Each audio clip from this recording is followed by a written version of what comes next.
ഒരു കലാകാരന് കിട്ടാവുന്ന ഏറ്റവും വലിയ ശാപം എന്തായിരിക്കും? വേദിയിൽ ദൈവമായി ആരാധിക്കപ്പെടുകയും വേദിക്ക് പുറത്ത് മനുഷ്യനായി പോലും അംഗീകരിക്കപ്പെടാതിരിക്കുകയും ചെയ്യുക എന്നതാണ്. മലയാള സിനിമയുടെ ചരിത്രത്തിൽ ചില സിനിമകൾ കാലത്തെ മറികടക്കുന്നവയാണ്.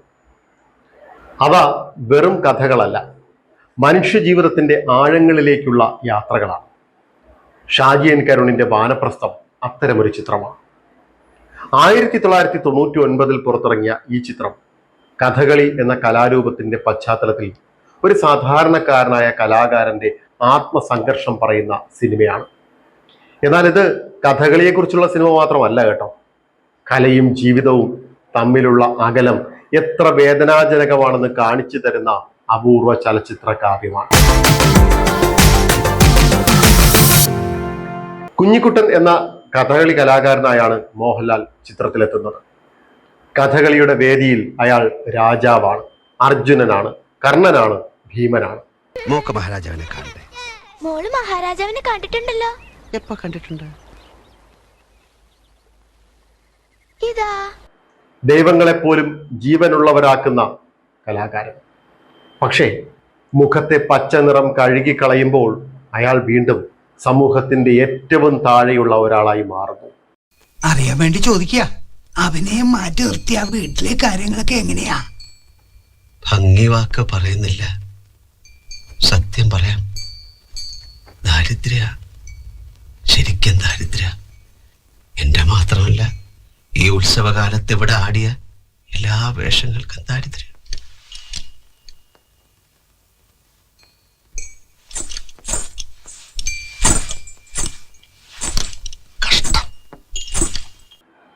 അതാണ് വാനപ്രസ്ഥത്തിന്റെ ഏറ്റവും വലിയ രാഷ്ട്രീയം.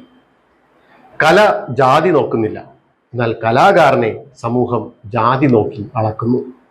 ഈ സിനിമയിൽ ഏറ്റവും കൂടുതൽ വേദനിപ്പിക്കുന്നത് ആ സിനിമയുടെ സംഭാഷണങ്ങളൊന്നുമല്ല, സംഭാഷണങ്ങൾക്കിടയിൽ സൂക്ഷിക്കുന്ന നിശബ്ദതയാണ്. ഷാജി എൻ കരുണിന്റെ ക്യാമറ ഒരിക്കലും പ്രേക്ഷകനെ ബലമായി കരയിപ്പിക്കാൻ ശ്രമിക്കുന്നില്ല. പകരം ഓരോ ഫ്രെയിമും പതുക്കെ നമ്മുടെ മനസ്സിലേക്ക് ഇറങ്ങി വരുന്നു. ഈ സിനിമയിലെ ഓരോ ദൃശ്യവും ഒരു ചിത്രമാണ്. എണ്ണവിളക്കിന്റെ പ്രകാശം, കഥകളിയുടെ ചുവപ്പും പച്ചയും, മഴയിൽ നനഞ്ഞ ക്ഷേത്രമുറ്റം, ഇരുട്ടിൽ ഇരിക്കുന്ന കുഞ്ഞിക്കുട്ടൻ. ഒന്നും വെറുതെയല്ല. ഷാജി എൻ കരുണിന് ക്യാമറ ഒരു റെക്കോർഡിംഗ് ഉപകരണമല്ല, അത് കഥാപാത്രത്തിന്റെ മനസ്സാണ്. താൻ പറയുന്ന പോലെ കളിക്കാൻ വയ്യ. വേഷൻ രാമനായാലും രാവണനായാലും നിയന്ത്രിക്കുന്ന മനസ്സാ. ആ മനസ്സിന് ഇതിനപ്പുറം വയ്യ. സോപാന സംഗീതത്തെ ഉത്തുംഗ ശൃംഗത്തിലെത്തിച്ച ഒരു മഹാകലാകാരന്റെ പാട്ട് കേട്ടാ ഇത്രയും കാലം ഞാൻ രംഗത്ത് പ്രവർത്തിച്ചത്. ഉച്ചത്തിലൊന്ന് നാമം ജപിക്കാൻ പോലും കഴിയാതെ ആ വലിയ മനുഷ്യൻ വീട്ടിൽ തളർന്നു കിടക്കുക. കലാശം പാതിയായി നിന്നുപോയതിന് കണക്ക് പറയുന്ന നിങ്ങൾ പോലും ആ സാധു മനുഷ്യനെ ഒന്ന് തിരിഞ്ഞു നോക്കാത്തത് കഷ്ടമാണ്.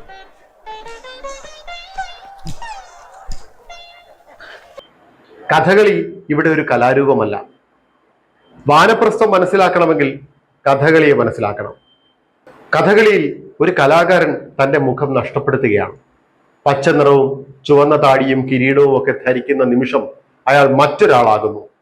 അവിടെ അയാളുടെ വ്യക്തിത്വം അവസാനിക്കുന്നു. കഥാപാത്രം ഉള്ളിലേക്ക് കയറുന്നു. കുഞ്ഞിക്കുട്ടന്റെ ജീവിതവും അങ്ങനെ തന്നെ. ജീവിതത്തിൽ അയാൾക്ക് ലഭിക്കാത്ത ബഹുമാനം കഥാപാത്രങ്ങൾക്ക് ലഭിക്കുന്നു. ജീവിതത്തിൽ അയാൾക്ക് ലഭിക്കാത്ത പ്രണയം കഥാപാത്രങ്ങളിലൂടെ ലഭിക്കുന്നു. സാരഥിയായ കൃഷ്ണന്റെ തീരിൽ മഹാപർവ്വതം പോലെ അർജുനൻ വിരിഞ്ഞു നിൽക്കുന്നു. സകല അറിവിന്റെയും പ്രകാശമായ കൃഷ്ണൻ തന്നോടെന്ന വണ്ണം സംവേദിച്ച ഒരേ ഒരു പുരുഷ ചൈതന്യമാണ് അർജുനൻ. ആ അർജുനെയാണ് ഞാൻ കാണുന്നത്. ജീവിതത്തിൽ അയാൾക്ക് ലഭിക്കാത്ത അധികാരം കഥാപാത്രങ്ങൾക്ക് ലഭിക്കുന്നു. അതുകൊണ്ടാണ് ഓരോ രാത്രിയും വേദിയിൽ കയറുന്നത് അഭിനയിക്കാൻ വേണ്ടിയല്ല, ജീവിക്കാൻ വേണ്ടിയാണെന്ന് അയാൾക്ക് തോന്നുന്നത്. മോഹൻലാലിന്റെ അഭിനയത്തെക്കുറിച്ച് മലയാള സിനിമയിലെ ഏറ്റവും മികച്ച പ്രകടനം ഏതാണ് എന്ന് ചോദിച്ചാൽ പലരും പറയുന്ന പേരുകളിൽ ഒന്ന് വാനപ്രസ്ഥം തന്നെ. അത് മോഹൻലാൽ പോലും പലപ്പോഴും അഭിമുഖങ്ങളിലൊക്കെ എടുത്തു പറയാറുണ്ട്. അതിന് കാരണമുണ്ട്. ഇവിടെ മോഹൻലാൽ അഭിനയിക്കുന്നില്ല, അദ്ദേഹം കഥകളി നടനായി ജീവിക്കുന്നു. കണ്ണുകൾ മാത്രം ഉപയോഗിച്ച് വികാരങ്ങൾ പറയുന്ന നിമിഷങ്ങൾ സിനിമയിൽ അനവധിയാണ്. മേക്കപ്പിന് മുമ്പുള്ള കുഞ്ഞിക്കുട്ടനും കഥകളി കഴിഞ്ഞ് മേക്കപ്പ് കഴുകുന്ന കുഞ്ഞിക്കുട്ടനും രണ്ടും രണ്ടാണ്. കഥാപാത്രമായി വേദിയിൽ നിൽക്കുന്ന കുഞ്ഞിക്കുട്ടൻ മൂന്നാമതൊരാൾ. ഈ മൂന്ന് മനുഷ്യരും മൂന്ന് വ്യത്യസ്ത വ്യക്തികളാണെന്ന് വിശ്വസിപ്പിക്കാൻ മോഹൻലാലിന് കഴിയുന്നു. മോഹൻലാലിന്റെ തന്നെ ഭാഷയിൽ പറഞ്ഞാൽ മേക്ക് ബിലീഫ്. കഥകളിയുടെ ശരീരഭാഷ പഠിച്ചെടുത്ത അദ്ദേഹത്തിന്റെ സമർപ്പണം ഇന്നും അഭിനേതാക്കൾക്കും നമുക്കൊക്കെയും ഒരു പഠന വിഷയവുമാവുന്നു. ഈ ചിത്രത്തിലെ രാജകുടുംബത്തിലെ യുവതിയും കുഞ്ഞിക്കുട്ടനും തമ്മിലുള്ള ബന്ധം മലയാള സിനിമയിലെ ഏറ്റവും സങ്കീർണമായ ബന്ധങ്ങളിൽ ഒന്നാണ്. കാരണം ആ യുവതി സ്നേഹിച്ചത് കുഞ്ഞിക്കുട്ടനെയാണോ? അല്ല, അവൾ സ്നേഹിച്ചത് അയാളുടെ ഉള്ളിലെ അർജുനനെയാണ്, വേദിയിൽ കാണുന്ന വീരനെ. ആ പച്ച മുഖം അഴിച്ചെടുത്താലുണ്ടല്ലോ ആ പ്രണയവും അവിടെ അഴിയുന്നു. ഈ സിനിമയിലെ ഏറ്റവും വലിയ ദുരന്തവും അത് തന്നെ. ഒരു കലാകാരനെ ആളുകൾ സ്നേഹിക്കുന്നത് പലപ്പോഴും അയാളെ അല്ല, അയാൾ സൃഷ്ടിക്കുന്ന മായിക ലോകത്തെയാണ്. വാനപ്രസ്ഥം മുഴുവൻ മുഖംമൂടികളെ കുറിച്ചുള്ള സിനിമയാണ്. കഥകളിയുടെ മുഖം മൂടി, സമൂഹത്തിന്റെ മുഖം മൂടി, ബഹുമാനത്തിന്റെ മുഖം മൂടി. വേദിയിൽ കുഞ്ഞിക്കുട്ടൻ ദൈവമാണ്, പുറത്താകട്ടെ ആരും കാണാത്ത മനുഷ്യൻ. ആ വിരോധാഭാസം തന്നെയാണ് സിനിമയുടെ ആത്മാവ്. ഷാജിയൻ കരുണിന്റെ സിനിമകളിൽ കഥയേക്കാൾ പ്രധാനപ്പെട്ടത് പലപ്പോഴും ദൃശ്യങ്ങളാണ്. ഈ സിനിമയിലും അത് വ്യക്തം. ദൈർഘ്യമേറിയ ഷോട്ടുകൾ, മന്ദഗതിയിലുള്ള ക്യാമറ, കുറഞ്ഞ സംഭാഷണങ്ങൾ, നിശബ്ദത, ഇരുട്ട്, വിളക്കിന്റെ നേർത്ത പ്രകാശം, ഇവയെല്ലാം ചേർന്നാണ് വാനപ്രസ്ഥം സംസാരിക്കുന്നത്. പല സംവിധായകരും കഥാപാത്രങ്ങളെ ഉപയോഗിച്ച് കഥ പറയുമ്പോൾ ഷാജിയൻ കരുണിന് വെളിച്ചമാണ് കഥ പറയാനുള്ള ഉപകരണം. സിനിമയിലെ സംഗീതത്തെക്കുറിച്ചും എടുത്തു പറയണം. ഉസ്താദ് സക്കീർ ഹുസൈന്റെ സംഗീതം ഒരിക്കലും വികാരങ്ങളെ നിർബന്ധിക്കുന്നില്ല, അത് കഥയുടെ കൂടെ ശ്വസിക്കുന്നു. കഥകളിയുടെ ചെണ്ടയും മദ്ദളവും അത് പുറപ്പെടുവിക്കുന്ന ശബ്ദമല്ല, അത് കുഞ്ഞിക്കുട്ടന്റെ ഹൃദയമിടിപ്പാണ്. ഓരോ താളത്തിനും കഥാപാത്രത്തിന്റെ ഉള്ളിലെ വികാരങ്ങളുമായി ബന്ധമുണ്ടാവുന്നു. ഹിന്ദു ജീവിത ദർശനത്തിൽ വാനപ്രസ്ഥം എന്നത് മനുഷ്യജീവിതത്തിന്റെ മൂന്നാം ഘട്ടമാണ്. ഉത്തരവാദിത്തങ്ങളിൽ നിന്ന് പതുക്കെ അകന്ന് ആത്മാന്വേഷണത്തിലേക്കുള്ള കാലം, സന്യാസത്തിന് തൊട്ട് മുമ്പുള്ള കാലം. ഈ സിനിമയിൽ കുഞ്ഞിക്കുട്ടനും അതേ യാത്രയാണ് നടത്തുന്നത്. ഈ സമൂഹത്തിൽ നിന്ന്, പ്രണയത്തിൽ നിന്ന്, അംഗീകാരങ്ങളുടെ കൊടുമുടിയിൽ നിന്ന് അവസാനം അയാൾ പോകുന്നത് തൻ്റെ ഉള്ളിലേക്കാണ്. അതാണ് യഥാർത്ഥ വാനപ്രസ്ഥം. വാനപ്രസ്ഥം മലയാള സിനിമയുടെ അഭിമാനം മാത്രമല്ല, അത് കാൻ ചലച്ചിത്രമേളയിൽ അംഗീകാരം നേടിയ ചിത്രമാണ്. മോഹൻലാലിന്റെ അഭിനയത്തെ ലോകം ശ്രദ്ധിച്ച ചിത്രം. ഇന്ത്യൻ സിനിമയിൽ കഥകളിയെ ഇത്ര മനോഹരമായി സിനിമയാക്കിയ മറ്റൊരു ചിത്രം ഇന്നും അപൂർവമാണ്.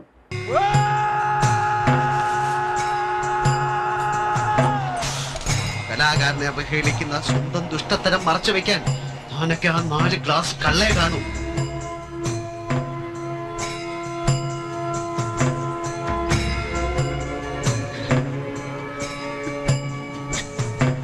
വാനപ്രസ്ഥം കണ്ടു കഴിഞ്ഞാൽ നമ്മൾ ഓർക്കുന്നത് കഥയല്ല, കഥകളി കഴിഞ്ഞ് മുഖത്തെ പച്ച നിറം പതുക്കെ കഴുകിക്കളയുന്ന ഒരു സാധാരണ മനുഷ്യനെ. ഓരോ തവണയും നിറം മാഞ്ഞു പോകുമ്പോൾ കഥാപാത്രം മരിക്കുന്നു, പക്ഷേ മനുഷ്യന്റെ വേദന മാത്രം ബാക്കിയാകുന്നു. അതുകൊണ്ടാണ് വാനപ്രസ്ഥം ഒരു കഥകളിക്കാരന്റെ കഥയല്ല എന്ന് പറയുന്നത്. അത് നമ്മുടെ എല്ലാം കഥയാണ്. കാരണം നമ്മൾ ഓരോ ദിവസവും പല മുഖംമൂടികൾ ധരിക്കുന്നു, ചിരിക്കുന്നു, അഭിനയിക്കുന്നു, അംഗീകാരം തേടുന്നു. രാത്രിയാകുമ്പോൾ അവയെല്ലാം അഴിച്ചുവെച്ച് നമ്മളായി ജീവിക്കുന്നു. വേദിയിൽ ദൈവമാകുന്ന ഒരു മനുഷ്യൻ ജീവിതത്തിൽ മനുഷ്യനാകാൻ പോലും കഴിയാതെ പോകുന്ന ദുരന്തത്തിന് ഒറ്റപ്പേര് പറയാം, അതാണ് വാനപ്രസ്ഥം. മുഖം മായുമ്പോൾ ബാക്കി നിൽക്കുന്നത് മനുഷ്യൻ മാത്രം.